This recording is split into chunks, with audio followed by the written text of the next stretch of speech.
Hey, what's going on? So today I want to just kind of discuss another big topic for me, which is time and where you invest your time.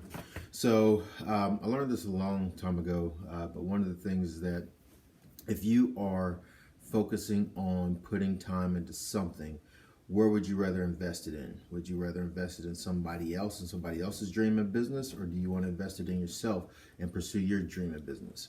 Um, Not everybody's in the same situation, so I'll just speak specifically about my situation and just kind of follow me along with the story.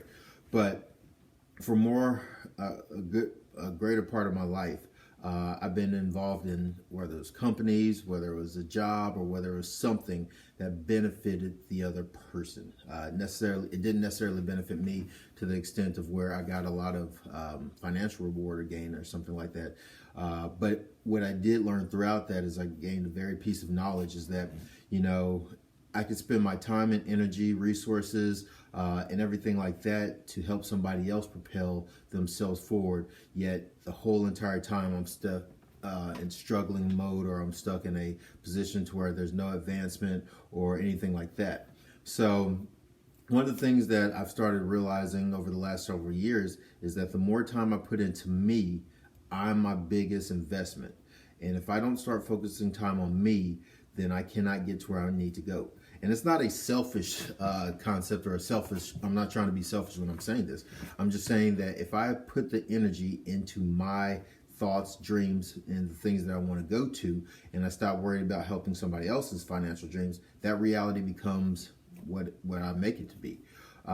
When I started doing it part-time, it was a snail pace for me to get to where I wanted to go, because at one point I was working a corporate job, and then I was doing what I wanted to do as far as the gym part-time, and I was just killing myself. Spent a lot of hours doing that, but in reality, it wasn't until I kind of just jumped out there and did it, not necessarily knowing where I was going to go or how I was going to land on my 2 feet, but just doing it, putting the action into it. If you don't put the action into it, you'll just be putting yourself further along where you can be. And most of you guys right now want to just hurry up and get to where you want to be. So the best way is to just invest in yourself. There's a huge amount of risk in it, so I'm not going to lie to you or anything like that. So the risk is going to be there, and it's going to be challenging, and it's going to actually shape you and make you throughout that process, which if you're like me, it actually is inspiring, because knowing that you go through those particular things, you get a sense of achievement when you get through the hurdle, the barrier, the problem, the issue, and you look back in hindsight and see how far you come. That's where the true transformation comes. And also you're able to have a story yourself and provide testimony to what you've been through. So now people are able to believe and you have credibility in it. So the risk will be there, and you just have to know that. But if you have the right kind of faith and you know where you're supposed to go and how you're supposed to get there, those things aren't scary at all. Fear is something that we tell ourselves, and as we tell ourselves that we have fear, therefore it becomes true. So if you tell yourself that you're going to get there, you're going to make it, you're going to find a way to get through all those obstacles, then you'll also tell yourself and start providing the action with that. So the risk will be there. Another thing that I've also learned is that I rather invest in me, because I know what I'm going to do and I know how I'm going to go about it, instead of allowing somebody else to be the one that's in control of that. And what I mean by that is, so let's just say you have a scenario to where you can invest in yourself and you want to learn and you want to put all the energy and effort into yourself. You may have not the greatest success in the beginning, but you know what? You've able to overcome certain things. So now you'll start noticing that you'll stay at a slow, steady pace for a while, and then it'll start exponentially growing up. And that's because you continue to put into yourself, and you've allowed that to be established. If you do that for somebody else, more often than not, they don't have your best interest. They don't have your dreams in mind. They don't know where you're trying to go. They're focused on them. So as they're focused on them, you should do the same thing. I mean, it just makes sense. After managing a company and having my own business, the more that I try to teach and coach employees and try to project my vision to them, some of them got it and some of them didn't. And the ones that did not get it, it became more work for me. And so I used to have to step in and do that job. And nobody was going to work harder than me in that. I mean, no owner works harder in the company.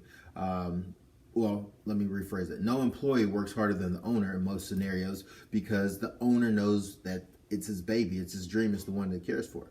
So I just started like making a mind shift change, a long time ago, that if I'm going to do something, I want to get it done, but I know that I'm going to invest in me to do that.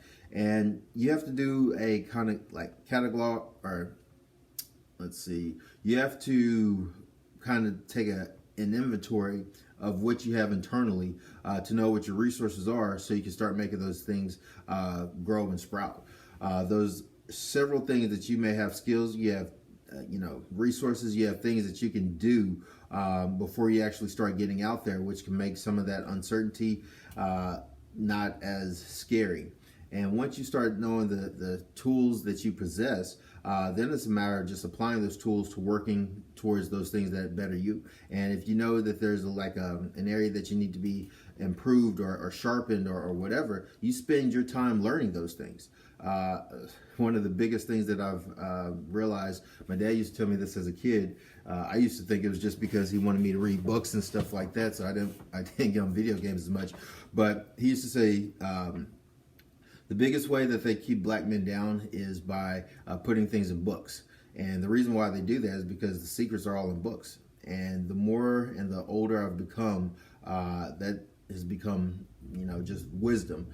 Because if you want to find anything, it's already written down in a book somewhere. Whether it's talking from relationship to money to health to whatever, it's all in there. And one of the best books out there is the Bible. And you can take a look to see whatever you need in life and find out whatever secrets you want to. But by spending time reading, that's how you're going to improve yourself. That's an investment that you can put into yourself, but it's going to require the time in order to do that. And I know some of y'all are thinking like, man, Scott, I don't have time to do that because I got to go here. I don't have time to sit down. I got this. Everybody has that. But until you start making that shift, go. Go to like an audio book, go to audible.com, whatever you need to do, just get the information, get the knowledge, because as soon as you start sharpening yourself, getting your mind ready, you're able to put those things into actions. So I just kind of wanted to leave you a little bit with that. Again, invest in yourself because nobody else is going to invest in you more than you will. And you will be the one that takes you to the next step. So I'll leave you with that, and I'll talk to y'all later. Bye.